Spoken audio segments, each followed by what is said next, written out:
algumas pessoas, eu não tenho que decifrar esse filme. Eu vi esse filme há muito tempo atrás.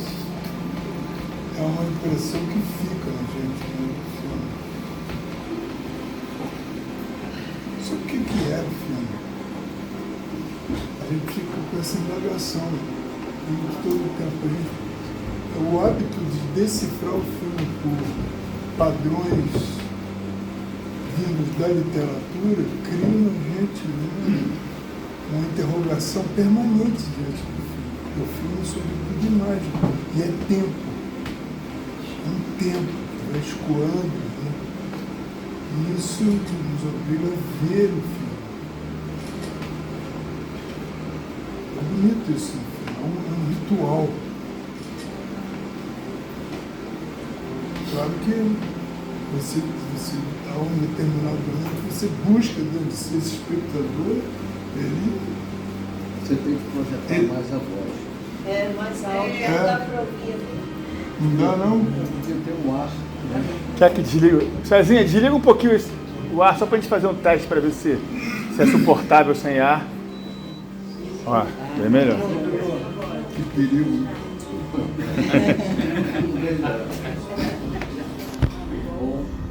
Mas eu sinto isso vendo o filme do cavalo. Eu imaginava o cavalo mais presente no filme. O cavalo foi foda. Mas é incrível como ele é anunciador, né? O plano final do cavalo parece que o cavalo vai falar, ele está pensando. Muito. Por que a gente acha isso que ele está pensando? O tempo do filme é tão armado, né? Tão severo. Eu acho que o filme é muito sobre o tempo das coisas, né? Interminável das coisas, parece que as coisas... Vocês estão ouvindo? Mesmo sem ar. Estão ouvindo muito. No limite. No limite, eu uso o aparelho. Ele está lendo o lábio. E mesmo assim, você está na labial. Palavras que não dá para entender. Fala mais alto. Eu não estou projetando a voz assim, eu estou meio é uma sala que você abstrai o fato de você estar na sala, você assiste o filme. O filme é predominante enquanto você está vendo. E aqui você está o tempo inteiro na sala. Essa cadeira, ela é extremamente presente. A bunda dói, tudo. As coisas acontecem com você também. Né? Sentado. Eu acho que é um filme sobre as imagens mesmo, é um filme para fotógrafo. É um filme sobre a rotina. A repetição do Sobre a eternidade dessa rotina. Sobre a eternidade dessa rotina. O cavalo faz parte da rotina. Né? E a fotografia é tão atraente que você aguenta 2h30, que é longo, é chato. Eu achei chato. Talvez as pessoas tenham se divertido, mas eu achei chato.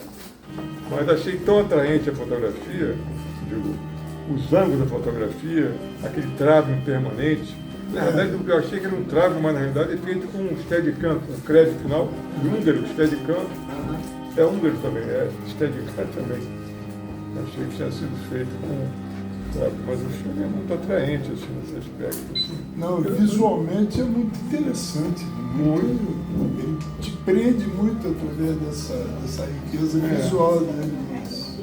E os personagens grandiosos, ele, como sempre feito, o braço para cima, a figura dele do cavalo, aquela abertura, principalmente, onde parecem duas pessoas, um cavalo e um cara grandioso, com a barba, com um braço inerte, mas forte. Não sei, pensando na sua pergunta sobre o que é o filme, eu logo naquele primeiro plano extraordinário do cavalo, eu reparei que a resignação e o esforço do cavalo. Quando ele se aproxima com a câmera, ele filma de vários planos, de vários lados, o cavalo, e depois essa resignação. É a resignação do pai e da filha também, né? Sobretudo da filha, né? Então, eu achei que aquele plano do cavalo espetacular, porque ele já anuncia do que se trata. É sobre a luta e a resignação, né? É sobre o esforço no cotidiano para sobreviver e a resignação. Uma coisa que eu senti do filme. É um filme, para mim, tão admirável que não precisa ser bom. Pode ser ruim. Ele é admirável. É mais, ultrapassou esses parâmetros. É tão admirável, tão extraordinário, tão fora de tantas coisas que você não sabe equacionar. Esse filme, eu não sei falar sobre ele, eu sei falar sobre mim. Ele me questionou mais, me inspirou mais do que eu posso dizer para ele. Eu posso dizer coisas assim, mas que cada dia podia ter coisas diferentes. A impressão que eu tenho é que se eu ver esse filme vários dias seguidos, cada dia eu vou achar uma coisa. Um dia eu vou achar horroroso. Que filme chato, horroroso. Está aqui há 10 minutos num plano com uma parede ou alguma coisa, outro dia eu vou achar extraordinário. Eu acho que nos põe em questão dentro da nossa sensibilidade, porque caminha não só dentro do racional, caminha dentro da emoção. O filme nasce e renasce dentro do próprio construção do tempo, não é? Que foge dos nossos parâmetros habituais de cinema. Os tempos são todos exagerados, estão dilatados, estão exorbitados, estão pesados, tão chato. E você vê e diz, mas se não tivesse assim, eu não estava compreendendo. Só um pouquinho que estou compreendendo e você não tem o quê? Eu pelo menos não sei. Sinceramente, eu não sei. Só sei que me obriga a pensar. Então eu acho fantástico o filme. Quer dizer, amanhã eu preciso perguntar no jogo, que o filme é bom. Claro, por uma questão de comunidade, só uma pessoa, não, é bom sim. Não sei se é bom, se não é. Eu acho que o filme dispensa essa coisa. Ele dispensa essa colocação. Bom ou mal. Né? Ele acho que não é por aí. Não é, tá lá. Não é por aí. Não é por aí. É que eu questiono uma certa coisa da linguagem.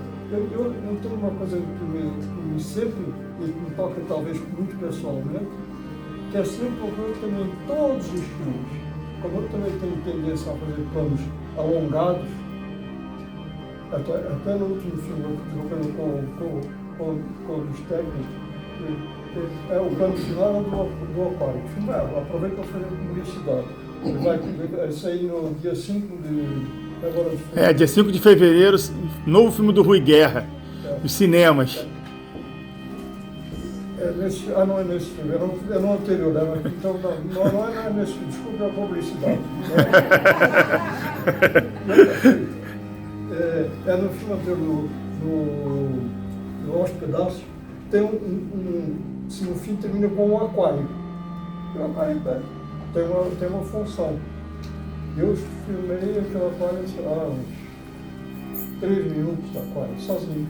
O aquário assim, então ficava um tempão. Eu primeiro deixei na montagem uns 3 minutos, para tirar a aquário. Eu vou fazer aqui um aquário. Qual foi o quê? Foi 30 segundos. Muito tempo. Foi 20 segundos. É pouco. E fiquei. Aí, põe aí 5 minutos e deixa o pessoal sair da sala aqui e cansaço. Porque o aquário fica lá, o pessoal tem que sair. Essa brincadeirinha é boa, né? Mas as coisas. Aí estava o finalizador, eu não esqueci o nome dele, porque ele tem problema de memória de nomes, não tem os problemas de nomes aí. E ele disse para eu, escuta, olha, pus aqui 30 segundos, o que é que você acha? Eu não pus só filmar, né? Aí eu acho que ele devia contar e disse, não, eu sou você, punha mais, de 10 ao 20. Certo, mas depois mais uma vez. Ele disse, Ele pode pôr qualquer coisa, não pode pôr nada no que é bom. Porque não há parâmetro de sensibilidade que possa dizer que isso é um filme tão pessoal, é tanto não tem nada. Eu acho que retira das possibilidades de julgamento racional, só faz no julgamento emotivo. Então, não há aquela possibilidade de usar a razão como um instrumento. Não, está muito tempo. Por que está muito tempo? Por que não está muito pouco? Porque quando a gente vê um plano que demora um tempo, você vê e vê um plano assim, as coisas de informação. Esgota aquela informação, corta, às vezes até 40 anos. Mas se você deixa o plano, você começa a navegar nas outras coisas, começa a descobrir as dimensões daquele. E já começa a. Depois corta num raciocínio que estava muito longe, que já estava ficando curto o plano. Quando ele está começando a ficar curto, você está comendo, corta. A gente passa de processos de leitura dos planos em caminhos diferenciados segundo a duração do plano. Um plano pode ser muito longo ou está curto demais. Fica longo, então não chega ao seu caminho final.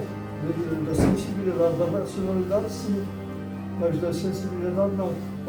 Eu, por exemplo, me lembro profundamente desses filmes americanos que começam essas explosões.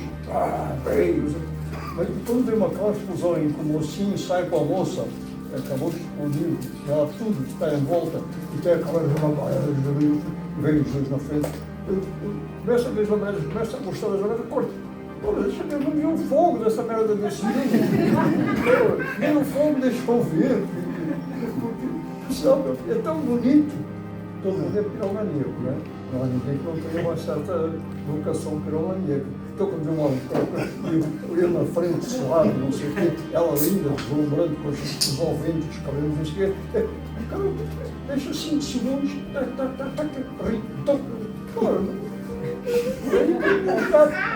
2 minutos. Então, quer dizer, ele não pode.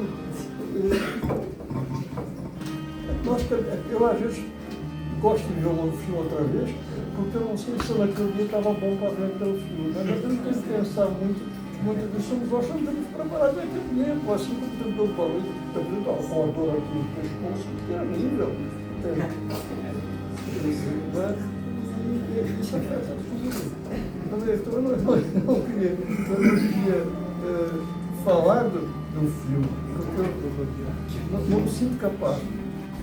Agora, claro, tirando não ter responsabilidade sobre isso, não posso fazer nada de filme, ele pode e deve, né? Pode e deve. Mas eu, para mim, é um filme admirável.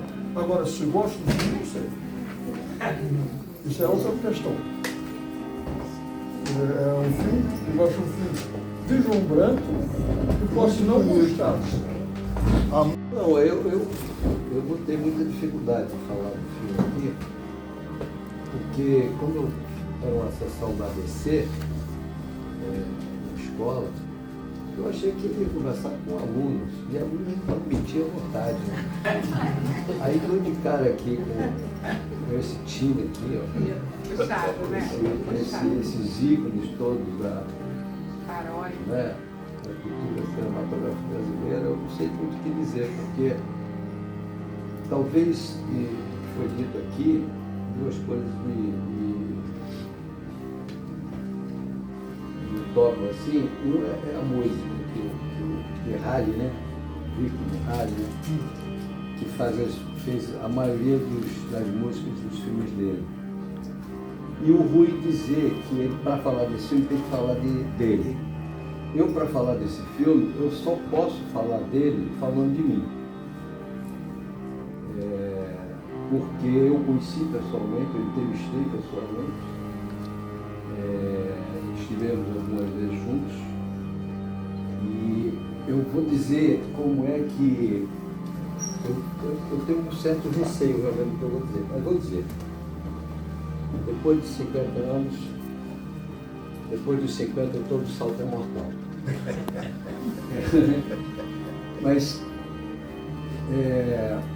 eu fui fazer um filme em Budapeste, na Hungria. E aí o meu primeiro passo foi pedir para o produtor que me trouxesse o máximo de filmes húngaros para eu assistir, para eu entender. Eu nunca tinha ido na Hungria. Antes de ir para a Hungria, então eu queria ver a paisagem, eu queria entender um pouco os filmes. Né? E eu recebi uma pilha de DVD de filmes húngaros. Tinha comédias, tinha várias coisas assim. E eu já estava lendo o roteiro, então já estava com o roteiro na cabeça. E fui botando os filmes em casa para ver. Até que, bom, eu vou dar um corte. Eu tinha lido, um tempo antes disso, eu tinha lido uma entrevista de um outro diretor que eu acho bárbaro, que é o Gus Van Sant, dizendo que tinha assistido um filme de 6 horas, 7 horas, do Bela e que ele tinha mudado a maneira dele de filmar por causa do Bela e que ele procurava filmar como o Bela Ele dizia isso na entrevista. E eu fiquei com isso na cabeça. Como é que um cineasta como o Gus Van Sant, depois de tantos filmes, muda a maneira de filmar porque viu um filme de outro cineasta? E como eu sou meio prostituta nesse sentido, de procurar nos outros o que eu também quero dizer, então eu fiquei curioso e fiquei com isso na cabeça. Estou vendo os filmes e de repente pego uma caixinha dessa, ponho, e era um filme chamado Harmonia. Harmonia o quê, Lula? Harmonia Westmüller, sei lá. Botei o filme e comecei a ver. Quando eu vi 10 minutos do filme, É da baleia. eu vi 10 minutos do filme, eu estava só. Não estava nem com meu assistente, estava só. Eu voltei o filme para o início, me arrumei no sofá, porque eu achei que eu estava diante de um fenômeno da cinematografia. E vi o filme de uma forma, como se eu uma dissonância cognitiva que eu senti. Uma dissonância cognitiva que eu senti quando vi o filme. Eu não sabia o que eu achava do filme, eu falei, mas como é possível que tenha alguém no mundo que se expresse através do cinema dessa forma? Eu achando que o modelo civilizatório da imagem, o modelo civilizatório cinematográfico que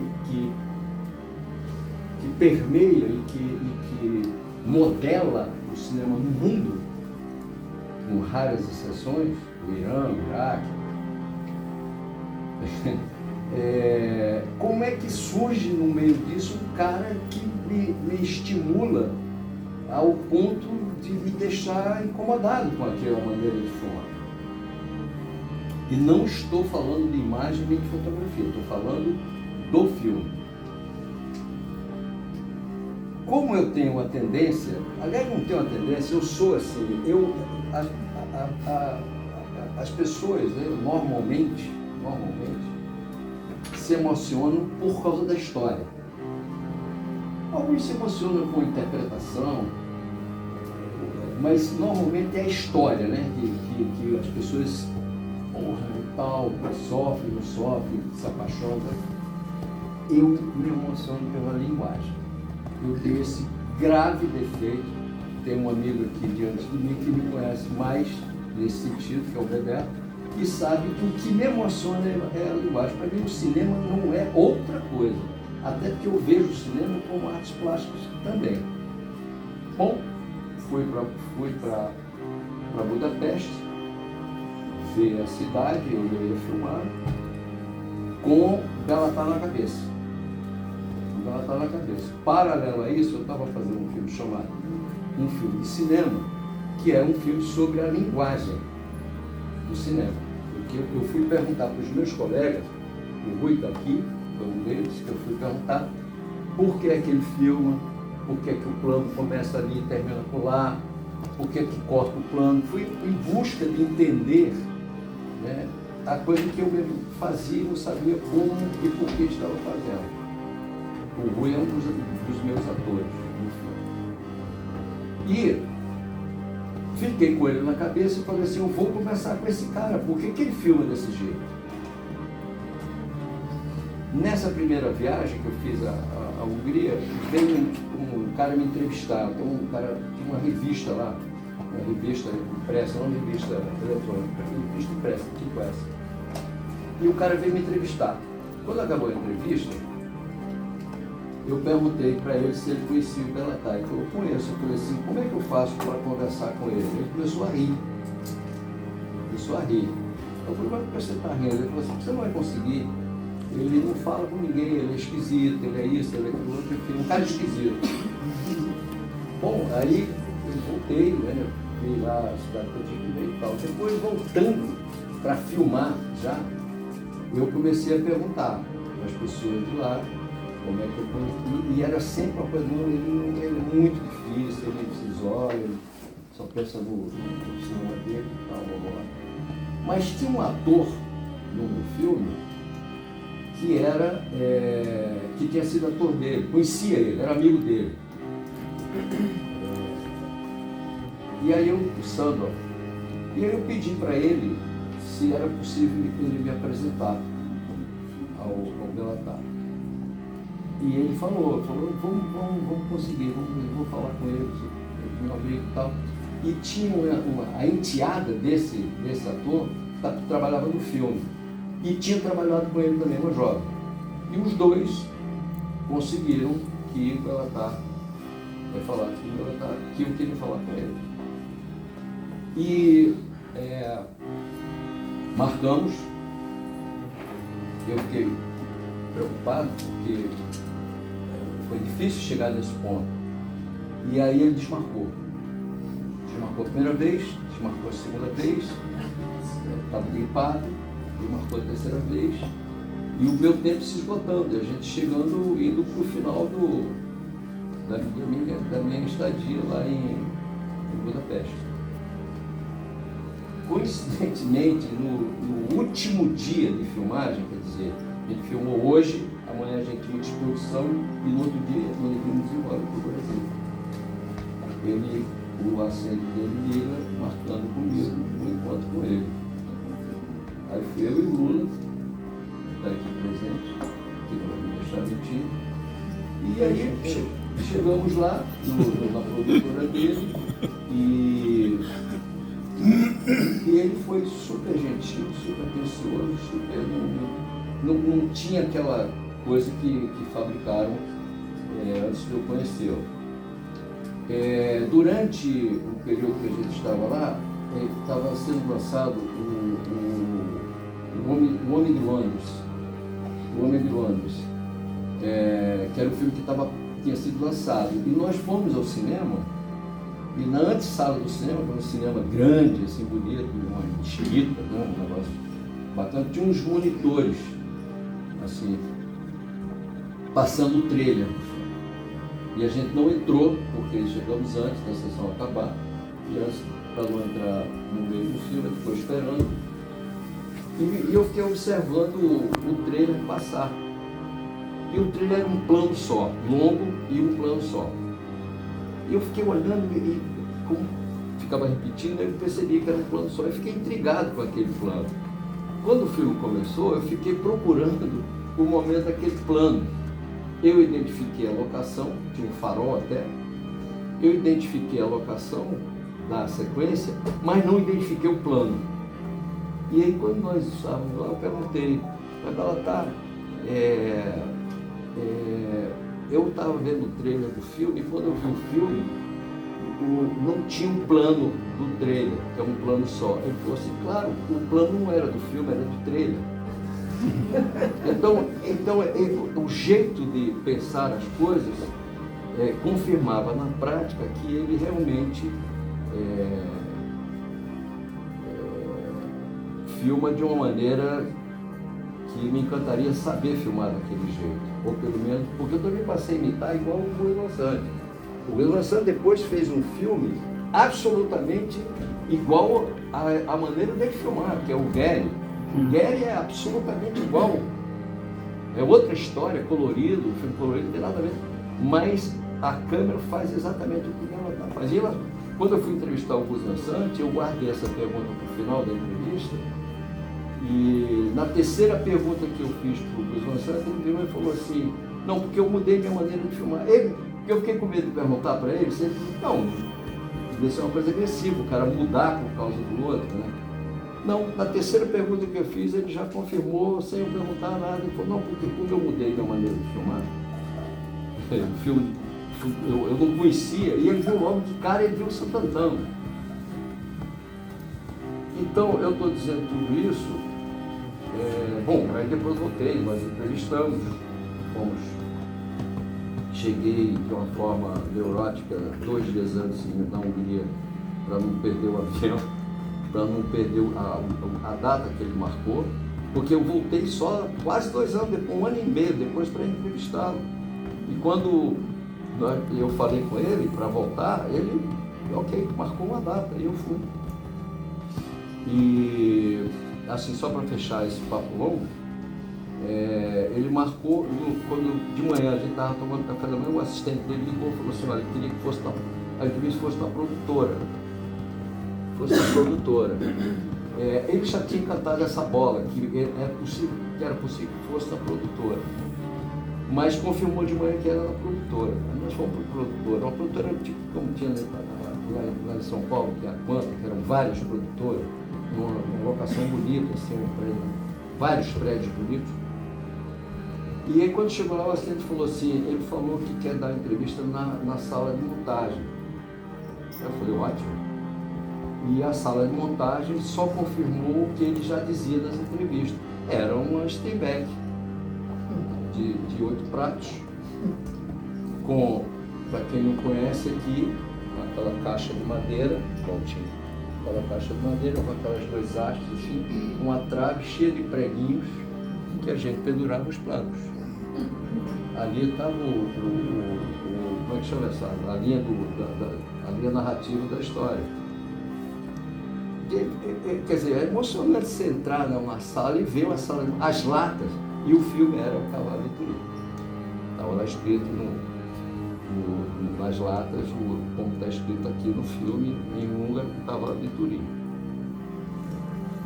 Preparamos tudo, botamos na frente da moviola, porque aí eu falei, só pode ser na frente da moviola. Dizendo na frente da moviola, ficamos esperando, daqui a pouco chega aquela figura extraordinária, de preto, capa, estava frio, e aí sentou, aí fez assim, olhou e perguntou, 16 milímetros? O filme, inclusive, eu deixei assim no filme, é 16 milímetros? Aí eu falei, 16 milímetros. Ele abriu um sorriso desse tamanho assim. Eu acho que a entrevista ficou boa, para mim pelo menos, porque era 16 milímetros. Ele se identificou logo, porque ele fez um sorriso maravilhoso. E aí deu a entrevista ótima, que está no filme. E ele anunciou nesse dia para a gente que era o último filme. Ao contrário do que a imprensa, quando ele faleceu agora, ao contrário da imprensa que ele anunciou a aposentadoria, não é verdade. Ele falou que aquele filme acabava o que ele tinha para dizer com o cinema. Isso não é se aposentar. Tanto que 2 anos antes de morrer, ele produziu um filme e foi dar aula na Europa. Ele estava dando aula em Sarajevo quando morreu. Então, o cara não se aposentou. A imprensa também tem umas palavrinhas, né? Tem umas coisinhas assim meio que eu não consigo entender por quê.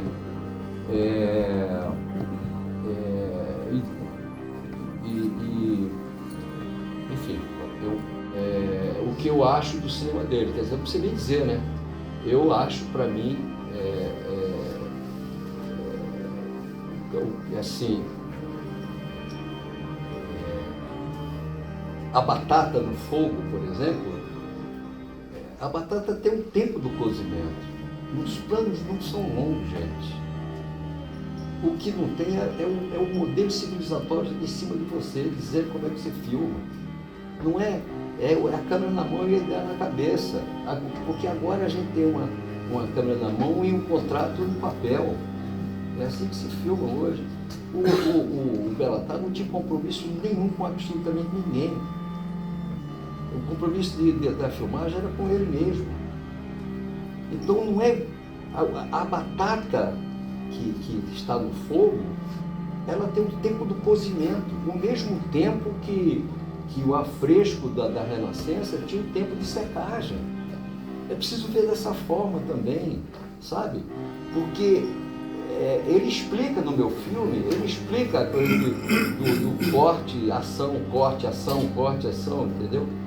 Aquela batata, pelo modelo civilizatório da imagem, você fazia assim na batata, está dizendo, porque 3 segundos, papagaio 1, papagaio 2, papagaio 3, foi a batata. Você já disse que a batata cuida, mas a batata tem um tempo de cozimento. Da mesma forma que a menina, quando põe um pano eu estou falando de memória, porque eu não vi o filme agora. Quando ela põe a roupa no varal e preenche o quadro com o tecido molhado, ele não corta aí. Ele espera o pano secar, ele espera o tecido secar. Então, quando o personagem se desloca de um lugar para outro, a sensação que você tem no filme do Belatar, desculpa Valtino, desculpa Zé, desculpa Bebeto, desculpa Rui Guerra, meu querido Joaquim, e todos mais, né? Todos os outros. Mas quando um personagem do Belatar se desloca de um lugar para outro, a sensação que você tem é que ele percorreu aquela distância física, porque ele está trabalhando com a linguagem. Ele está usando a imagem como elemento da sua narrativa, como o pintor usa a tinta, como o arquiteto usa o espaço, como o músico usa a nota, o silêncio, a nota não, o silêncio. O músico não consegue, imagine se o músico ele jamais conseguiria compor uma sinfonia ou uma linha musical de uma melodia se não tivesse o silêncio. Então, o Belatar usa, são exatamente esses elementos. Então, foi isso que, quando eu vi o filme, no meio daquela pilha, eu falei assim, não é você que existe um cara assim, que pense filmar dessa maneira. Então, já deixei claro aqui a minha paixão e a minha admiração e o meu entender que aquilo é mercado. Agora, se o Rui vai gostar ou não, são muitos 500. Agora, essa maneira de você pensar o cinema enquanto linguagem é a minha praia. Estou espelhando o filme. É interessante isso. É muito rico. Como é que a gente se compromete vendo aquilo, vendo o filme. Como de repente ele se instala. Né? Você está vendo o filme, ele não obedece um ritual clássico de um cinema que conta a narrativa, que conta a história pelos signos que são já fartamente conhecidos. Ele não se liga nisso, não obedece a isso. Mas convoca você mesmo. Se você vai falar do filme, você acaba falando de si. Né? Você está vendo o filme na sua imensa solidão de espectador. Eu fui criado numa fazenda, parcialmente. E a minha relação com o cavalo sempre foi muito de igual para igual. Eu sempre achava que eu entendia que o cavalo estava sentindo. E eu falava com o cavalo e achava que ele estava me dizendo coisas só pelo olhar dele e pela maneira dele. E eu acho que continuo achando isso. Com o cavalo, com o cachorro, etc. Bom, mas no filme, quando o filme começou, nos primeiros 10 minutos, eu falei, esse filme é chato, cara. Muito chato, comecei a achar chato. De repente, eu me lembrei da minha relação com o cavalo, e quando o cavalo apareceu, eu comecei a entender o cavalo, entendeu? Comecei a entender o cavalo, e a partir do cavalo comecei a entender o cara, comecei a entender. E eles começaram a me dizer mil coisas. E de repente não era só o cara, nem só a filha, nem só o cavalo, era a mesa, era a roupa secando, era a luz do lampião, era a chama. Começou aquilo tudo a ter um significado fortíssimo para mim, fortíssimo. Isso que você falou, eu também concordo. Para outra pessoa deve ter outras coisas. Porque o cara dá o material, para mim a sensação do lutar é que ele dá para você o material para você sentir, se emocionar e sentir coisas. Sentir coisas. Eu comecei a sentir sem parar depois, não parei mais. Te deixa até o livre. cacete. Te deixa muito livre para você ver o filme assim, uma rotina. Podia botar aí mais meia hora, eu estava achando ótimo. Olha que ele tem um filme de 7 horas, hein? Não provoca que ele tem. Eu li uma vez a biografia do Newton, o cientista Newton, e lá, eu não sei se é verdade, mas lá estava dito que uma vez ele estava com os amigos e estava na beira de uma paisagem linda, com um rio, e os amigos estavam falando, olha lá que lindo, olha aqui, olha lá a água, olha. E alguém perguntou para ele como é que ele tinha as ideias dele, como é que ele descobriu a gravidade lá, como é que ele sentiu aquilo. Ele falou o seguinte, eu vou dar um exemplo aqui mesmo. É porque vocês estão falando, deixa eu chegar aqui, mas vocês estão falando sem parar. Eu prefiro ficar em silêncio e prestar atenção no rio. Só isso. Por isso que eu descobri, acho que eu presto atenção e sinto a natureza, e aí fica fácil. Mas é mais ou menos o que passou comigo assim. Você está dentro de uma casa, o filme se passa, talvez, 60%, talvez, o filme se passa dentro de casa. É bem normal que você encontre dentro dessa casa as similitudes, digamos assim, com a simetria, né? Porque você começa e tem que enquadrar. O Belattar, ele tem uma coisa curiosa que está no meu filme, inclusive eu deixei, que eu achei interessante, é que ele corta filmando. Inclusive ele diz isso, ele fala assim, não, porque eu corto no set. Aí vira e fala assim, não aqui, aponta para a moviola. Aí dá uma parada assim e diz assim, eu quando era jovem escutei o Godard dizer que ele cortava o filme no set, cortava o plano no set. Aí para e diz assim, ele não está mais, mas eu continuo. Entende? Ainda por cima ele é provocador. Ele fala que tem preguiça também, né? Que ele não gosta de pós e ele tem preguiça, né? Não é preguiça, não é linguagem mesmo. Não, ele fala isso. Ele pode falar, mas é linguagem. Ele fala que quando era jovem, sabia tudo de cinema, Joaquim. Ele sabia tudo de cinema. Era o cão. O Godard ou o Belattar? O Belattar. Sabia tudo de cinema. E aí falou assim, mas agora, 33 anos depois, quando eu entrevistei, ele 33 anos que ele fazia cinema. Eu falei, agora, 33 anos depois, eu descobri que não sei nada. Entendeu? Então, nesse sentido. Mas essa de dizer que corta E aí me mostrou os planos lá. Com os planos pendurados. Estava em plena montagem do cavalo do Turim.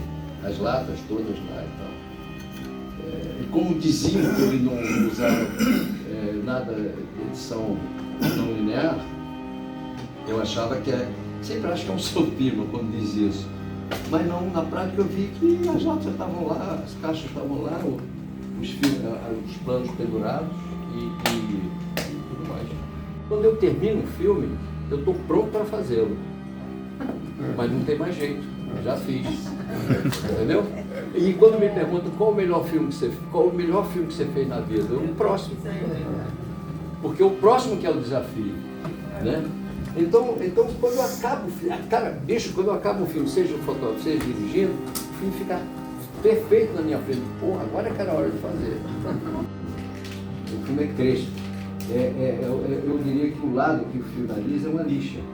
Aliás, eu queria dizer aqui o seguinte, que o Rui tem muito do Belattar, pelo menos tomar a liberdade de dizer isso, porque trabalhei com o Rui, fui colaborador do Rui com o Lula.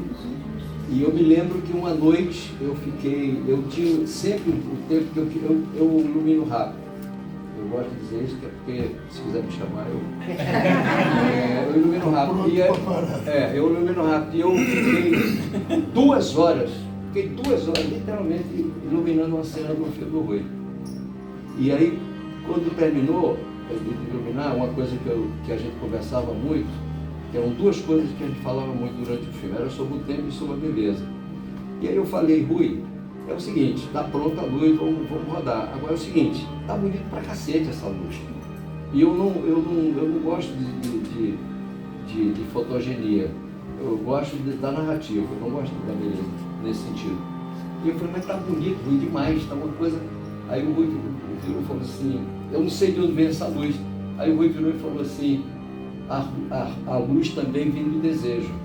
Isso para mim é bela, sabe? E eu fiquei encantado com o fato de dizer que a luz também vem do desejo e perdi um pouco do preconceito em relação àquilo que eu estava achando que era uma beleza para entregar para eles, entendeu? Esse filme também. A Casa Escuro, ele ainda está acontecendo, né? É um filme que nunca está silêncio. Nenhum filme tem silêncio, né? Mas você se percebe muito dentro, fora mesmo, fora do quadro, né? Às vezes você está num quadro dentro da casa, mas você sabe que eles estão lá fora, porque abriram, logo quando fecha a porta você está dentro do ambiente, você está seguro. Então eu acho que realmente o som, a murmúria, todos os... Eu estava agradando muito bem o filme, porque eu vi várias vezes o plano do trailer, aquele plano belíssimo, que cheguei parece que era no início que eu não vi esse plano, não é? Aquele plano da cabeça do cavalo estava no trailer, né? Eu vi várias vezes isso. Então não sei exatamente como começou, mas tudo que vocês falaram há uma coisa que me assusta um pouco, a mim assusta. Porque eu vi outras coisas completamente diferentes. Eu sou um idiota total. Se eu falasse do que eu ouvi, vocês iam pôr no manicômio.